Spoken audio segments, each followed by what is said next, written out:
नमस्कार, आप देख रहे हैं वीके न्यूज। मैं हूं सुनील राउत। महाराष्ट्र में सत्ता के खेल में किसको क्या मिला, यह जमाने के सामने है। बीजेपी से सत्ता गई तो सबसे छोटी पार्टी कांग्रेस को भी सत्ता में भागीदारी मिली।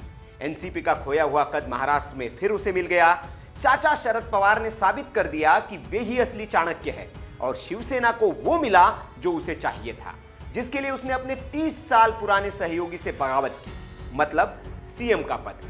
लेकिन इन दलों ने पाने के चक्कर में बहुत कुछ खोया भी है। क्या खोया, इस पर कोई चर्चा नहीं कर रहा है और जो खोया है उसके परिणाम भी अब सामने आने लगे हैं। सबसे पहले तो इन दलों ने जो खोया वो है मतदाताओं का भरोसा, क्योंकि उन्होंने वोट जिसके विरोध में मांगा उसके साथ हो गए। मतदाताओं का भरोसा किस हद तक ये दल खो चुके हैं, इसकी बानगी प्रिया चौहान के तौर पर सामने आ चुकी है। पुणे की यह लड़की बतौर वोटर अदालत पहुंची है और उसके साथ धोखे के लिए इन नेताओं और दलों के खिलाफ उसने एफआईआर की मांग की। यह पहला मामला है जब कोई मतदाता किसी दल के खिलाफ अदालत पहुंचा हो। तो यह दल जनता का भरोसा खो चुके हैं। और क्या खोया इन्होंने?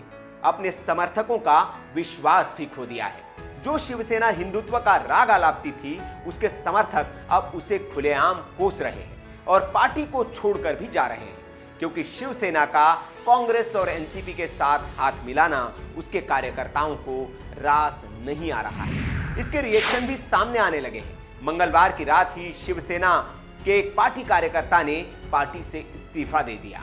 कार्यकर्ता का नाम है रमेश सोलंकी।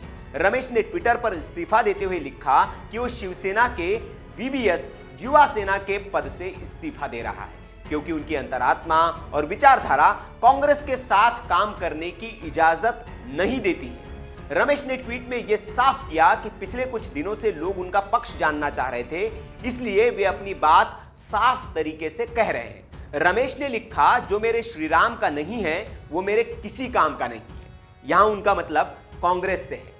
रमेश ने इस ट्वीट के जरिए प्यार और सम्मान के लिए आदित्य ठाकरे को धन्यवाद भी दिया।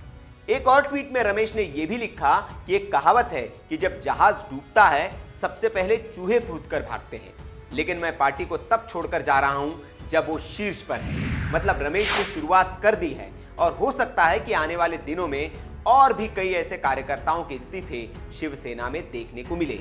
अब बात कांग्रेस की। सिर्फ शिवसेना ही नहीं, कांग्रेस ने भी इस गठबंधन को करके बहुत कुछ खोया है। वैसे आपको बता दें कि मुस्लिम समाज, जो कि कांग्रेस का परंपरागत वोट बैंक माना जाता है, वो कांग्रेस के शिवसेना के साथ जाने से बेहद खफा है। चाहे कांग्रेस की केरल यूनिट हो जहां से राहुल गांधी जीते हो, या फिर मुंबई के मुसलमान खुलकर इस बात का विरोध कर चुके हैं कि जिन्होंने बाबरी मस्जिद को गिराया उसके साथ कांग्रेस कैसे जा सकती है। मतलब शिवसेना के साथ जाने से कांग्रेस ने अपने परंपरागत वोटरों का भरोसा भी खोया है, जो कांग्रेस को सेक्युलर विचारधारा वाली पार्टी समझते थे। वैसे शिवसेना पर बीजेपी ये भी आरोप लगा रही है कि शिवसेना सोनिया गांधी के सामने नतमस्तक हो चुकी है।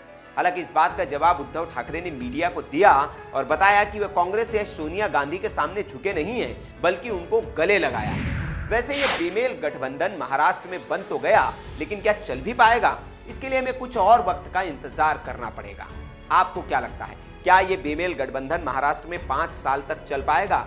क्या महाराष्ट्र की जनता की ये सेवा कर पाएगा, या फिर जैसे कर्नाटक में हुआ या बाकी राज्यों में बेमेल विचारधाराओं के गठबंधन के नतीजे जो निकले, वैसे ही महाराष्ट्र में भी निकलेगा? आप अपनी राय कमेंट बॉक्स में दे सकते हैं। वीडियो अगर अच्छा लगा हो तो इसे लाइक कर सकते हैं, शेयर कर सकते हैं और ऐसी खबरों के लिए देखते रहिए वीके न्यूज़। शुक्रिया।